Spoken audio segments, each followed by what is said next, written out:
साथियों, आवाज इंडिया पर आपका स्वागत है। आज हम बात करने वाले हैं बहुत ही महत्वपूर्ण विषय को लेकर के। आपको बार बार बताया जाता है कि यह सरकार जो है वो पिछड़ों की है, यह सरकार आदिवासियों की है और ये भी कहा गया कि बाबा साहब अम्बेडकर के सपनों को पूरा करने वाली सिर्फ ये यानी कि वर्तमान भाजपा सरकार है। लेकिन आंकड़े कुछ और कहानी कहते हैं।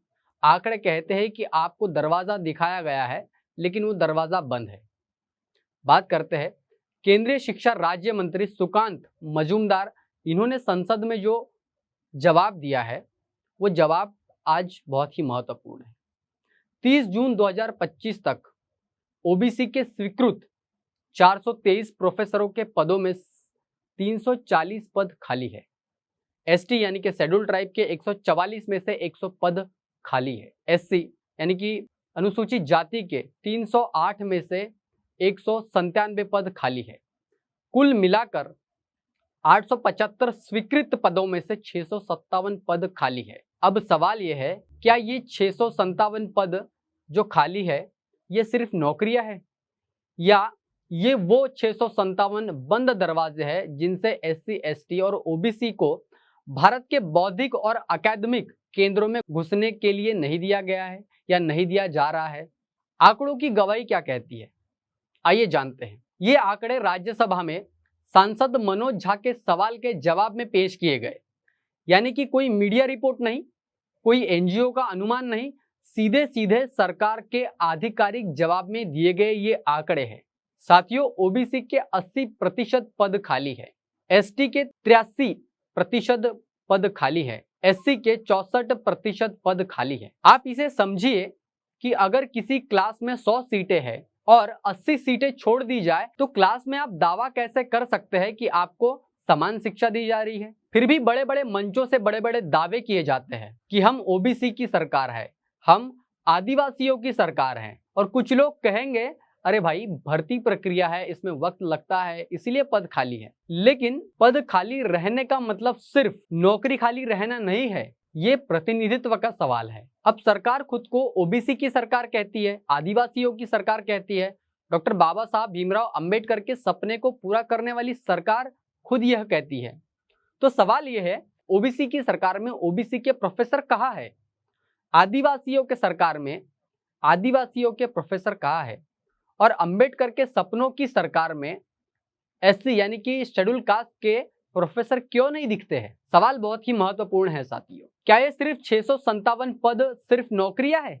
नहीं, ये 657 पद यानी कि भारत के केंद्रीय विश्वविद्यालयों में, जो कि एससी, एसटी, ओबीसी समाज को दूर रखने का एक तरीका है। आप सोचिए, ये विश्वविद्यालय सिर्फ पढ़ाई की जगह नहीं है, ये बौद्धिक गतिविधियों का केंद्र है। यह प्रोफेसर होना मतलब ज्ञान की दिशा तय करना होता है, बहस की दिशा तय करना होता है।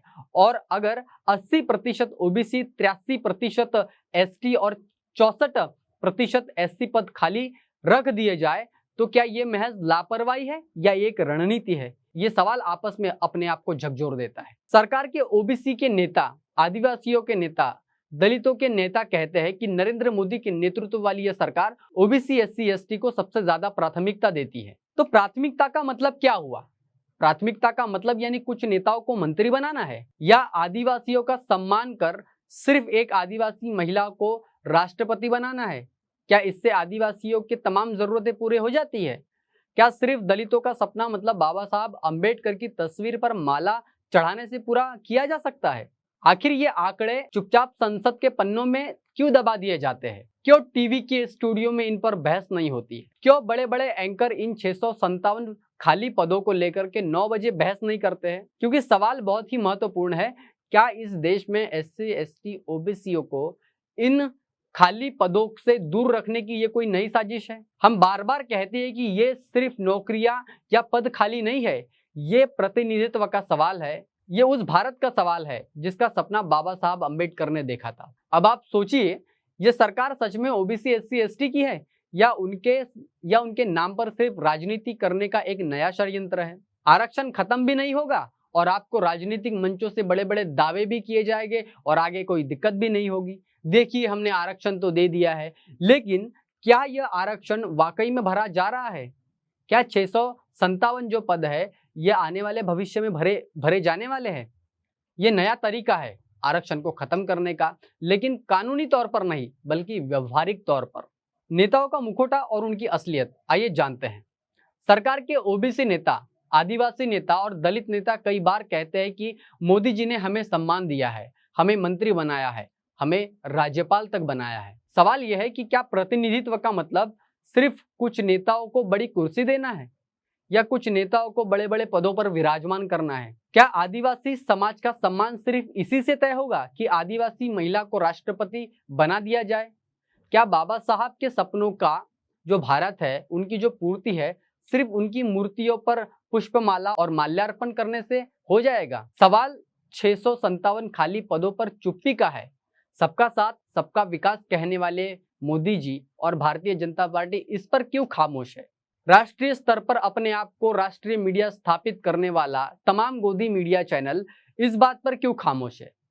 ये आंकड़े संसद में दिए गए हैं, लेकिन आपने किसी बड़े चैनल पर इस पर कभी बहस देखी है?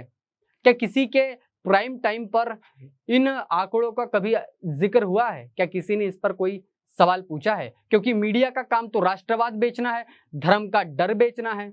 657 खाली पद, ओबीसी एससी एसटी का प्रतिनिधित्व, ये किसी टीआरपी में फिट नहीं बैठता है ना, इसलिए ये जो है ये मामला किसी भी न्यूज चैनल पर नहीं है। लेकिन हम बार बार अपने मंच से, अपने इस चैनल से यह सवाल उठाते हैं क्योंकि आपकी लड़ाई लड़ने की आदत छीन गई है, क्योंकि मीडिया को सवाल पूछने का अभी कोई सवाल ही नहीं उठता है। सवाल तो आपके लिए है, सवाल ये है तो अगली बार जब कोई नेता बड़े बड़े मंच से कहे कि ये ओबीसी की सरकार है, ये आदिवासियों की सरकार है, तो आप उनसे जाकर के जरूर पूछिए कि साहब केंद्रीय विश्वविद्यालयों में यानी कि सेंट्रल यूनिवर्सिटी में 657 पद जो कि खाली है उसे आप कब भरने वाले हैं? ये नौकरियां नहीं है, ये महज सपने हैं। वो सपने हैं जो 657 बंद दरवाजे हैं और ये दरवाजे संविधान के माध्यम से बाबा साहब अम्बेडकर ने खोल रखे थे। इसका खाली आज महज एक मजाक बन चुका है। इसके जवाब आपको ही ढूंढना है।